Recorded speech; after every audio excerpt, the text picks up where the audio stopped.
In a brutal takedown that left the audience howling, Jon Stewart went after Meghan Markle's string of Netflix projects on a recent episode of The Daily Show, labeling them a royal disaster, and joking that her shows have more drama off-screen than on.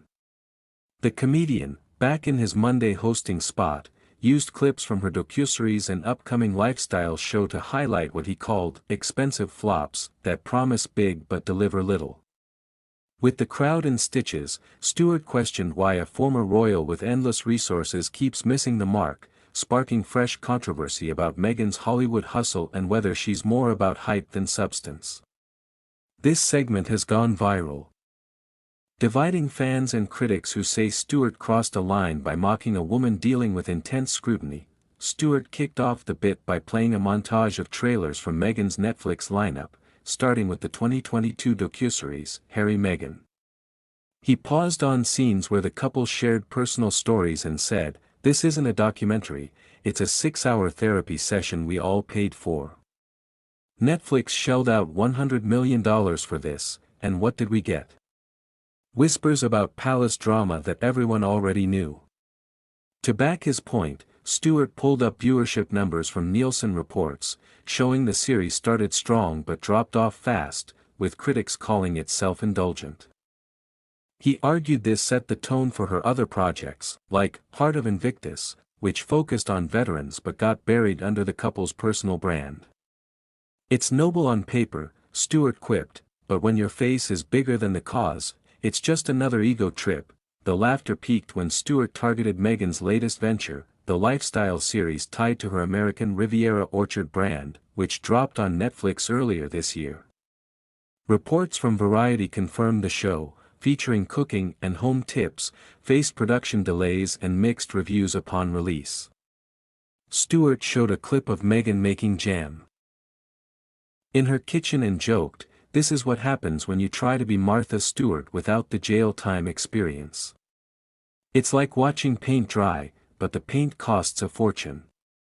He validated his roast with real feedback. Rotten Tomatoes gave it a low score, with reviewers saying it felt scripted and out of touch. Stewart pointed out how social media users echoed this, posting memes about the show's fake authenticity, proving it's not just his opinion but a widespread view. What made this segment even more controversial was Stewart linking these failures to Meghan's overall career shift. He reminded viewers of her acting days on Suits, where she played a tough lawyer, and contrasted it with her post-royal output. "She had grit back then," he said, "but now it's all glossy trailers and no follow-through." To support this, Stewart cited industry insiders from The Hollywood Reporter who said Netflix execs were frustrated with the slow pace of content from Archwell Productions. One anonymous source claimed the deal, worth millions, has underdelivered, with only a handful of titles released in 5 years. Stewart's punchline: "At this rate, Netflix might ask for a refund, or at least some of that jam as compensation." The audience's tears of laughter came during a fake alternative ending skit Stewart created, where he superimposed funny voiceovers on Meghan's show clips. But beneath the jokes, he made a serious point about privilege. "Meghan talks about breaking barriers," he said, "but her shows ignore real struggles while she films in a mansion." He backed this with examples.